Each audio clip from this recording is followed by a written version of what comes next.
சரோஜினி, சரோஜினி, ஏய் சரோஜினி. வாயாமினி, உள்ளவா. சரோஜினி, நீ வந்துட்டியா? இப்பதான் சந்தோஷமா இருக்கு. எதுக்கு வீட்டை விட்டு போன? அது வந்து யாமினி, மாமா என்கிட்ட கோவப்பட்டாவே ஆசிட்டாவே. அதான் எனக்கு மனசுக்கு ரொம்ப கஷ்டமா இருந்துச்சா எங்க அம்மா வீட்டுக்கு போயிட்டேன். ஏன்னு இங்க வரவே கூடாதுன்னு தான் நினைச்சிட்டு போனேன். ஆனா மாமா தான் வந்து பாபான்னு கூப்பிட்டாவே. சரோஜினி, இதுக்கெல்லாம் கோச்சிட்டு போவாங்களா? என் புருஷன் என்கிட்ட எவ்வளவு கோவப்பட்டாரு. அப்போ நீ தானே எனக்கு சப்போர்ட்டா இருந்த. ஆனந்த் மச்சான அனுப்பி பேசலாம் வச்சல்ல. நான் ரொம்ப உடஞ்சு போயிருக்கும் போது நீ எனக்கு எவ்வளவு ஆறுதல் சொல்லியிருக்க. நீயே இந்த சின்ன விஷயத்துக்கெல்லாம் வீட்டை விட்டு போலாமா? எனக்கு வீட்டுக்குள்ள இருக்க ஒரு மாதிரி இருந்தா நான் உன்கிட்ட தான் பேசலான்னு வருவேன். நீயும் வீட்டை விட்டு போயிட்டேன்ன உடனே எனக்கு ரொம்ப கஷ்டமா போச்சு தெரியுமா? எங்க நீ திரும்பி வருவியோ வரமாட்டியோன்னு நினைச்சிட்டேன். நல்ல வேலை வந்துட்ட சரோஜினி. இனி இப்படிலாம் வீட்டை விட்டு போவாத. எதுனாலும் ஆனந்த் மச்சான்ட்ட பேசு.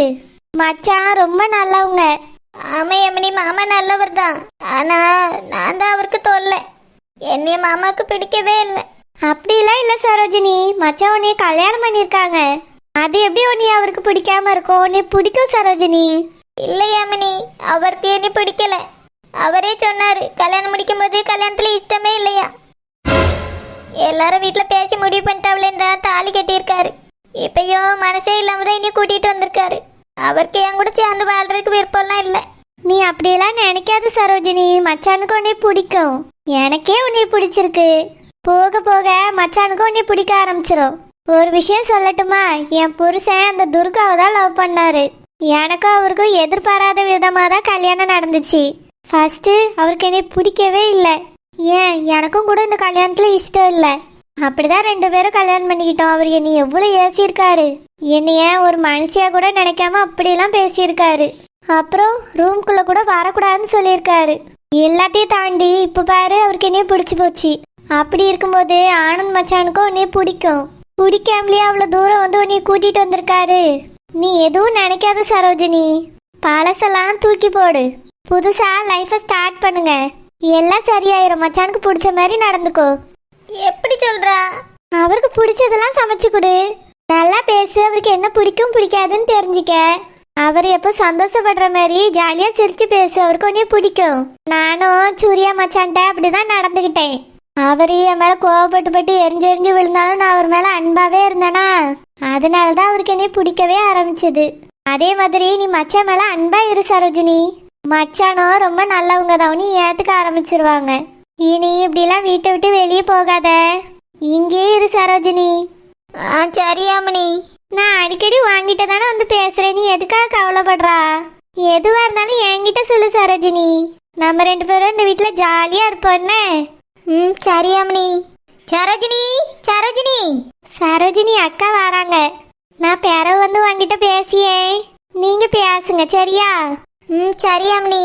எப்போ இருந்து சரோஜினிட்ட பேசுப்பு. நான் சும்மா தான் தங்கச்சி வந்துட்டாளன்னு பார்க்க வந்தேன்.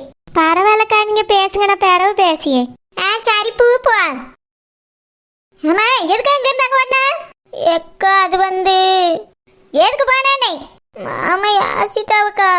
மாமா யாசனா நான் இந்த ஊர்ல தானே இருக்கேன். அப்படியே உள்தாச்சு பையன் பேர் வாப்பல்க. அம்மா வீடு இல்லைன்னா எங்க பேர்ப்பா? கடல்ல போய் விழுந்திருப்பியா? எதுக்கு இப்படி பேசுறா? வேற நான் இங்க தானே இருக்கேன். எதுவா இருந்தாலும் ஏன்ட்ட சொல்ல வேண்டியதானே? அப்படியே உள்தாச்சு ஓடி இருக்க அம்மா சொன்ன பார்த்தா எனக்கே தெரியும். இதெல்லாம் என்ன பழக்கங்கள்? ஆரம்பத்துல இருந்து நான் வாட்ட சொல்லிட்டு இருக்கேன். எந்த பிரச்சனையா இருந்தாலும் ஏன்ட்ட சொல்லி நான் பாத்துக்கிட்டே. நீ எதுக்காக அம்மையை போய் தொலை பண்ணியா? வயசான காலத்துல அவட்ட போய் நின்னுட்டு அவ வருத்தப்பட்டு கிடக்கா. நீங்கள் நல்ல வாழன் தானே கட்டி கொடுத்தா இப்படி என்ன வந்து தொலை பண்றீங்களேங்க? இப்படியா பண்றது? பெத்த தாய் வருத்தப்படுற மாதிரி. நல்லா கல்யாணம் முடிஞ்சு எவ்வளவு பிரச்சனைகளை சந்திச்சுக்கிட்டு இருக்கேன்னு உனக்கு தெரியாது. வெளியே பார்க்கதான் அக்கா சந்தோஷமா வாழ்ற மாதிரி தெரியும். உள்ளுக்குள்ள 1000 பிரச்சனை இருக்கு. ஓடன்னா ஒரு நாளைக்கு 10 வாட்டி அம்மா வீட்டுக்கு ஓடிட்டு வரணும். என் மாமியார்லாம் பேசி புல்ல புறாவும் தண்ணி குடிக்காது. ஆனாலும் சகிச்சுக்கிட்டு தான் இந்த வீட்டுல வாழ்ந்துட்டு கிடக்கேன். உன்னை மாதிரி ஓடினா ஓடிக்கிட்டே இருக்க வேண்டியதான். ஓடியாமல ஓட்ட பயண ஓட்டம். இல்லக்கா, நீங்க இருந்தாச்சு நான் இங்க வரவே மாட்டேன்னு சொல்லி மாமா சொல்லிட்டாவ. அதான் அவிய வீட்டுக்கு அவிய எதுக்கு வராம இருக்கணும், நம்ம வீட்டுக்கு போயிடலாமே நினைச்சிட்டு போனேன். என் புருஷன் கூட தான் பல நாள் வீட்டுக்கு வர மாட்டாரு. அதுக்காக நான் ஒரே வட்டமா அம்மா வீட்டுக்கு வர முடியுமா? பொண்டாட்டி பிள்ளைகள் வேணும்னா வராரு, இல்லைன்னா போட்டானே இருந்தாலும் இருக்க வேண்டியதான். இவனுக்காகலாம் கவலைப்பட்டு இருந்தா கவலை மட்டும்தான் பட்டு இருக்கணும். ஒரு நாள் நிம்மதியா வாழ்ந்துக்கிட முடியாது. ஏன் இந்த மாதிரி ஓடி பாரு, அதுக்கு மாதிரி தான் உனக்கு இருக்கு. மொத்தமா அங்கேயே இருந்துக்கு நானே விரட்டி விட்டு விடுவேன். ஏனி போக மாட்டேக்கா, மாமாட்டையும் சொல்லிட்டேன். என்னத்த சொல்லிட்டா? அம்மா வீட்டுக்கு போக மாட்டேன்னு சொல்லியிருக்கேன். ஆமா, அம்மா வீட்டு பக்கமே பேராதான் இருந்தாலும் இங்கே இருந்துரு. கோச்சிட்டு போக மாட்டேன்னு சொன்னேன், மாமா கூட போவே. இப்ப மட்டும் ரொம்ப விவரமா பேசுற மாதிரி பேசு. செய்ய பூரா எனக்கு. வேற உன் புருஷன் என்ன சொன்னாரு? மன்னிச்சுடு, என்மனா அப்படிலாம் பேச மாட்டேன்னு சொல்லியிருக்காவ. நீ ஏட்டா அந்த விஷயத்த சொல்லலைங்கிறது அவருக்கு தெரிஞ்சிச்சா? அத்தை சொல்லியிருக்காவ. அப்போ நீ சொல்லல. நானும் சொன்னேக்கான, அதுக்கு முன்னாடி அத்தை சொல்லிட்டாவ. இதை சமாளிக்க முடியல. ஒரு சின்ன விஷயம், ஒரு வார்த்தை இது இப்படிதான் சொல்லியிருந்தாச்சுன்னா அப்பயே பிரச்சனை முடிஞ்சிருக்கா. இங்க இருந்து அங்க வரைக்கும் ஓட வேண்டிய அவசியம் வந்திருக்காது. இதை சொல்ல முடியாம உள்தாச்சு ஓடி இருக்கா. சின்ன பிரச்சனைக்கே இப்படி இல்ல, இருந்தா பெரிய பிரச்சனை தான் எப்படிதான் தாங்குவியோ?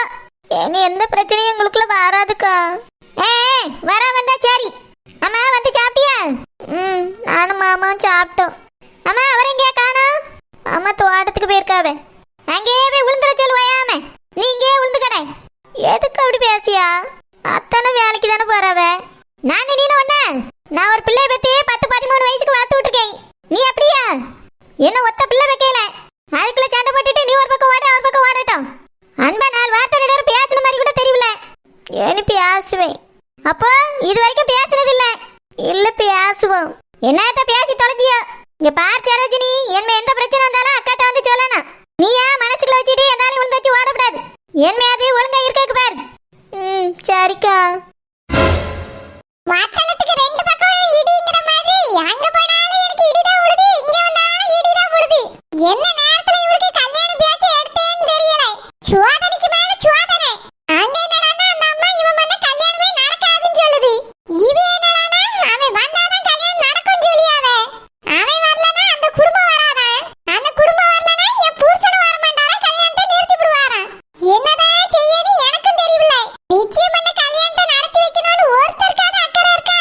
நான் ஒருத்தி கடந்து பாடா படியே. புருஷனுக்கு அந்த அக்கறை இல்ல. பெத்திருக்கேனே என் மாவனுக்கு அந்த அக்கறை இல்ல. அவனு கட்டிட்டு வந்திருக்கானுவல பொண்டாட்டியலு, அவளுக்கு அக்கறை இல்ல. என்னோட கிடக்குதே கரைண்டரு, அதுக்கு அக்கறை இல்ல. இந்த வீட்டிலேயே உட்கார்ந்து சோத்த தின்னுட்டே இருக்கலாம்னு அதுக்கு ஆசை. அதனால கல்யாணம் நடந்தாலும் ஒண்ணுதான், நடக்காட்டியும் ஒண்ணுதானே அது சுத்துது. யார சொல்லி என்ன பயன்? நம்ம வீட்ல உள்ளதுவளே சரியில்லையே, நான் யார சொல்ல? இத நினைச்சு நினைச்சு எனக்கு தான் ஒரே தலைவலியா இருக்கு. ஆவிய கண்டிப்பா சொல்லிட்டாவ அவன் வரக்கூடாதுன்னு. ஈவிய அவன் வந்தாதான் கல்யாணம் நடக்கும்னு சொல்லியாவே. இதுக்கு மேல நான் என்ன செய்ய? இந்த கல்யாணத்தை தான் நிறுத்தணுமா? இவ்வளவு கஷ்டப்பட்டு ஏற்பாடு பண்ணி எப்படி இந்த கல்யாணத்தை நிறுத்த முடியும்? ஊரெல்லாம் சொல்லியாச்சு. நிச்சயத்துக்கு அவ்வளவு பேரை வந்து மாப்பிள்ளைய பார்த்துட்டு போயிட்டாவே. இனி மாப்பிள்ளைய மாத்ததான் முடியுமா, கல்யாணத்தை நிறுத்ததான் முடியுமா? அது எவ்வளவு பெரிய அவமானம் இந்த குடும்பத்துக்கு. இது சொன்ன இவங்களுக்கு புரியுதா? வாங்கம்மா மகாராணி வாங்க. எங்கம்மா போயிட்டு வரியே? எத்தையாவது வந்து என் தங்கச்சி எங்க அம்மா வீட்டுல இருந்து வந்துட்டா. கொழுந்தம்பையே கூட்டிட்டு வந்திருக்காவ. அதான் அவளை போய் பார்த்துட்டு பேசிட்டு வரேன். தேய் ஆமா, பெரிய முதலமைச்சர் வந்தோடனே போய் பாத்தறணும். ஏதி எடுப்ப ஒரு நாள் வீட்டை விட்டு வாங்கிட்டா அவளை போய் பார்க்கலன்னா இருக்க முடியாது. எத்தே எதுக்கு இப்படி பேசுறிய? என் தங்கச்சி கோச்சிட்டு போயிட்டாலே, நானே ரொம்ப வருத்தத்துல இருந்தே வந்தோடனே போய் சந்தோஷமா பார்த்துட்டு வரேன். என் தங்கச்சி தானே அவளை போய் பார்த்தா என்ன, நானே இப்பதான் கொஞ்சம் மனசுக்கு சந்தோஷமா இருக்கேன். உன் மனசுக்கு குளு குளுன்னு தானே இருக்கும். நான் படிய வேதனையும் வருத்தமும் எவளுக்கு புரியும்? உன் தங்கச்சியும் தங்கச்சி புருஷனும் மட்டும்தான் நல்லபடியா இந்த உலகத்திலேயே வாழணும். நான் பெத்து வச்சிருக்க பிள்ளை ஒழுங்கா போய் புருஷன் வீட்டுல வாழ்ந்துட கூடாதுன்னு உங்களுக்கு எண்ணம். அதனால தானே இப்படி எல்லாம் சுவாதிக்கிறியே. எத்தே இப்ப நான் என்ன பண்ணேன்? என்ன சோதிச்சுட்டு எதுக்கு இப்படி பேசுறிய? குமரி, நடக்க பிரச்சனை எல்லாத்துக்கும் நீ தான் காரணம். நான் என்ன பண்ணேன்? காதம் காத வச்ச மாதிரி நான் ஆனந்திக்கிட்ட ஒரு விஷயத்தை சொல்லி வச்சிருந்தேன். அவனும் சரின்னு இருந்தான். நீ என்னவோ பெரிய துப்பறியிற போலீஸ் மாதிரி எல்லாத்தையும் கண்டுபிடிச்சு எல்லாரும் முன்னாடியே சொல்லிவிட்டா. அதை மட்டும் சொல்லாம இருந்திருந்தீங்கன்னா இப்ப எந்த பிரச்சனையும் இல்லாம என் பிள்ளை கல்யாணம் முடிஞ்சிருக்கும். நிச்சயத்துக்கு எப்படி வராதுன்னு சொன்னா அதே மாதிரி கல்யாணத்துக்கு வராதப்பான்னு சொல்லிட்டு நான் கல்யாணத்தை முடிச்சு விட்டுருந்திருப்பேன். கோமரி, நீ எல்லாத்தையும் போய் எல்லாத்தையும் சொல்லி எல்லாத்தையும் கெடுத்துட்டா. இப்போ மாப்பிள்ளைக்கு அவன் என்ன சொன்னாவ தெரியுமா? என்ன சொன்னாவத்தே? கல்யாணம் நடக்காதுன்னு சொன்னாவளோ? அதானே உங்களுக்கு அதானே ஆசை. அப்படியே நடந்துட்டு நல்ல சந்தோஷமா இருங்க. ஆனது வந்து அந்த கல்யாணம் நடக்காதுன்னாவே நான் என்னத்த சொல்லி அவியல சமாளிக்க? எத்தே நல்லதுன்னு நினைச்சிட்டு உங்க மகளுக்கு வேற இடத்துல மாப்பிள்ளை பார்த்து கட்டி கொடுக்க பாருங்க. என்னது வேற இடத்துல மாப்பிள்ளை பார்த்து கட்டி கொடுக்கணுமா? நீ என்ன நினைச்சிட்டு பேசுறா? நான் சரியாதாத்தே பேசிட்டு இருக்கேன். இப்பவே ஏதோ ஒரு பிரச்சனை சின்னதா தெரியாம நடந்து போச்சு. அதை இவ்வளவு பெருசா ஆக்கிட்டு இருக்காவ. இதுக்கு வர கல்யாணம் முடிஞ்சிச்சுன்னா அவிய சின்ன சின்ன பிரச்சனை எல்லாம் எவ்வளவு பெருசா ஆக்குவான்னு நினைச்சு பாருங்க. சிலுப்பாவை பத்தி உங்களுக்கே நல்லா தெரியும். அங்க போய் கண்டிப்பா ஏதாவது பண்ணுவா. அதெல்லாம் பெருசாக்கிட்டு அவளை வாழைய விட மாட்டாவ சொல்லிவிட்டேன்.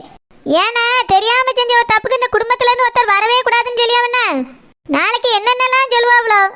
அதனால அந்த குடும்பமே வேண்டாத்தே, அந்த மாப்பிளையும் வேண்டாம். சிலுப்பாக்கு வேற இடத்துல மாப்பிளை பாப்பா நானே பாக்கேன். ஆமா பாத்து கிழிச்சிருவா. உனக்கு எவ்வளவு தெரியும்? இந்த மாடு மேய்க்கிறவனியா ஆடு மேய்க்கிறவனியா தானே தெரியும். உங்க அம்மைக்கு அவியல தானே தெரியும். கோடீஸ்வரனை பாத்துருவீங்களோ? உன் தங்கச்சிக்கு உருப்படியா ஒரு மாப்பிளை பார்த்து உங்களுக்கு கட்டி கொடுக்க முடியல. இந்த வீட்ல உள்ள பையனை பேசி பேசி மடக்கிட்டியே. ஏத்தே, இந்த மாதிரி மடக்கிட்டியே ஒடுக்கிட்டியே எல்லாம் பேசாங்க தேய். நாங்க யாரும் மடக்கல. அத்தைட்டவையே நான் தான் நேரடியா பேசினேன். என் தங்கச்சி இந்த குடும்பத்துக்கு வந்துட்டானா நல்லா இருக்குமே நினைச்சேன். நான் நேர்மையா தான் நடந்திருக்கேன். இந்த மாதிரிலாம் பேசி வேலை வச்சுக்கிறாங்க எனக்கு பிடிக்கல. ஆமா நேர்மையா நடந்துட்டேன். என்னென்ன கோல்மால்லாம் நீ உங்க அம்மையும் தங்கச்சி சேர்ந்து பண்ணியேன்னு எங்களுக்கு தெரியும். நகைய பொடியே பித்தாளி அள்ளி போட்டிருக்கியே. எல்லாம் தெரிஞ்சிட்டு தான் மடக்கிட்டேன்னு சொல்லி ஞாபகம் வச்சுக்க. அக்கா ஏமாந்து அவிய மகனுக்கு கட்டி வச்சுட்டாவே. நானா இருந்திருந்தா உன் தங்கச்சி இந்த வாசல் நடைய மிதிக்க விட்டுருக்க மாட்டேன். ஒண்ணும் தெரியாது எனக்கு நினைச்சிட்டு நல்லா பேசுவ. கோமரி இப்ப ஒன்னால என் பிள்ளை வாழ்க்கை கேள்விக்குறியாகி போய் நிக்குது. நீ தான் பேசி எடுத்து இந்த கல்யாணத்தை நடத்தி வைக்கணும்னு சொல்லிவிட்டேன். இல்ல இந்த வீட்ல நீ வாழ முடியாது. நான் பேசுறேன். நான் என்ன தப்பி பேச விட்டேன்? என்னால பேச முடியாது. நீங்க பேசுங்க, பேசாம போங்க, கட்டி கொடுங்க, கட்டி கொடுக்காம போங்க. எனக்கு நான் அந்த வீட்டை கட்டி கொடுக்க விருப்பம் கிடையாது. இந்த மாதிரி ஒரு இடத்துல போய் நான் பேசக்கு போக மாட்டேன். முடிஞ்சா வேற மாப்பிள்ளை பாருங்க, கட்டி கொடுப்போம். என்ன மாதிரி பேசிட்டு போறா பாரு. அவ தங்கச்சிக்கு நல்ல இடத்துல முடிஞ்சிட்டுல, அதனால பேசதானே செய்வா. ஒரு நாள் அந்த வீட்ல அவ தங்கச்சிக்காரி இல்ல உடனே தாம் தூண்டு குதிக்க. என் பிள்ளைக்கு நிச்சயம் பண்ண கல்யாணம் வேண்டாம், அதை நிறுத்துங்க, வேற மாப்பிள்ளை பாப்போங்க. எவ்வளவு திமிரு இருக்கு இவளுக்கு. இந்த நெட்ட மாடை கூட நம்பிடலாம், இந்த மாடை மட்டும் நம்பவே கூடாது. கூட இருந்தே குறிய பறிச்சிருவா. அம்மா என்னது எங்க வீடு அள்ளிட்டு வந்தா? தோட்டத்துக்கு போனேன்னா மாங்காய் நிறைய காய்ச்சி கிடந்துமா, அதான் பறிச்சிட்டு வந்தேன். ஆமா மைனி எங்கம்மா இருக்காவ? அவ எதுக்கு மாங்காவ ஊறுகாய் போட்டா வச்சு வச்சு திங்கலாமா? மாங்காய் ஒண்ணுதான் கேடு உனக்கு. இப்ப உனக்கு இங்க கல்யாணம் முடியுமா முடியாதுன்னு நானே தவிச்சு போய் கிடக்கேன். நீ என்னடானா மாங்காய் தேங்காய்னு திங்கிறதுலயே திரி. என்னாச்சுமா? அந்த மாப்பிள்ளை வேண்டான்னு சொல்லிட்டாரு. எப்படி கேட்க பாரு, சாதாரணமா கேட்க பாரு. நிச்சயம் முடிஞ்சிட்டே கல்யாணம் நடக்காதுன்னு சொல்லிட்டு உனக்கு வருத்தமே இல்ல. வருத்தம் எதுக்குமா படணும்? இருக்க இடத்துல திங்க சோறு கிடைச்சாலே போதும், சந்தோஷம்தான். அந்த மாப்பிள்ளை வேண்டான்னு சொல்லிட்டாருனா அஜித் குமார் மாதிரி மாப்பிள்ளை பாருமா. ஐயோ கடவுளே, உன்னை பெத்ததுக்கு செவுத்துல தான் போய் முட்டிக்கிறானா? சரிம்மா நீ முட்டிக்கிட்டே நில்லை, நான் போய் மைனி மாங்காய் ஊறுகாய் போட சொல்லி. இவ கல்யாணத்துக்காக தான் நான் இவ்வளவுக்குள்ள வேதனை பட்டுட்டு திரியேன். இவ என்னவோ கல்யாணம் முடிஞ்சு மசக்கி ஆன மாதிரி மாங்காய் ஊறுகாய்க்கு அலைஞ்சிட்டு கிடக்கா. இதுல வேற மாப்பிள்ளை இவரு வேண்டாமா? அஜித் குமார் மாதிரி வேற மாப்பிள்ளை பார்க்கணுமா? சுவாதனே பேரும் சுவாதனே. ஐயோ இவரா? இவர் எதுக்கு இப்ப கால் பண்றாரு? அட்டன் பண்ணலாமா வேண்டாமா? அம்மா பார்த்துட்டாங்கன்னா வேண்டாம் கட் பண்ணிடலாம். எதுக்கு கால் பண்றாருன்னு தெரியலையே. ஏதாவது முக்கியமான விஷயமா இருந்தா சரி அட்டன் பண்ணி என்னன்னு கேட்போம். ஹலோ. ஹாய் துர்கா, எப்படி இருக்கீங்க? என்ன பண்றீங்க துர்கா? நானா எங்க வீட்ல இருக்கேன்.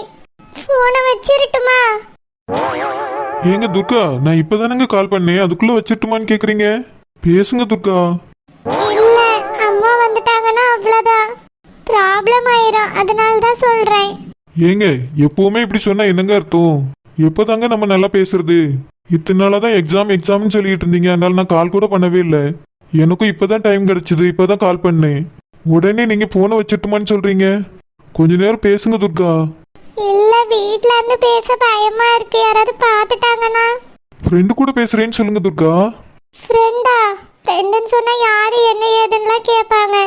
நான் பயத்துல ஏதாவது வளரிட்டேன்னா போச்சு. நான் அப்புறமா பேசுறேன். துர்கா, கால் பண்ணாலும் பேச மாட்டீங்க, நேர்லயாவது பேசலாமா? நேர்லயா? எங்க? நாளைக்கு நீங்க காலேஜுக்கு போகும்போது நானும் வரேன். என் வண்டியிலே கூட்டிட்டு போய் உங்களை காலேஜில் விடுறேன் துர்கா. வரீங்களா? அப்போ பேசலாம். என்னது பைக்லயா? ஐயோ யாராவது பார்த்துட்டாங்கன்னா அவ்வளவுதான். எங்க அப்பாட்ட சொல்லிடுவாங்க. துர்கா, எல்லாரும் உங்களை தெரிஞ்சவங்க தான் ரோட்ல இருக்காங்களா? அவங்க உங்களுக்கு 1000 வேலை இருக்கும் துர்கா. நம்மளையே பார்த்துட்டு தெரியறது தான் அவங்க வேலையா? அப்படியே யாராவது தெரிஞ்சவங்க வந்தா கூட உங்களெல்லாம் பார்க்க மாட்டாங்க துர்கா. பயப்படாம வாங்க, நான் வண்டியை வேகமா ஓட்டிட்டு போறேன். என்னது, வேகமாவா? சரி துர்கா, ரொம்ப சுலவா போலாம். வரீங்களா? இல்ல, என் கூட ஐஷு வருவா. அவளை விட்டுட்டு எப்படி உங்க கூட நான் பைக்ல வர முடியும்? அவ கோவப்படுவாள்ல. நாங்க பஸ்லயே போறோம். அப்ப சரி துர்கா, நானும் பஸ்லயே வரட்டுமா? பஸ்ல 2 பேரும் ஒரே சீட்ல உட்காந்து பேசிட்டே போலாம்.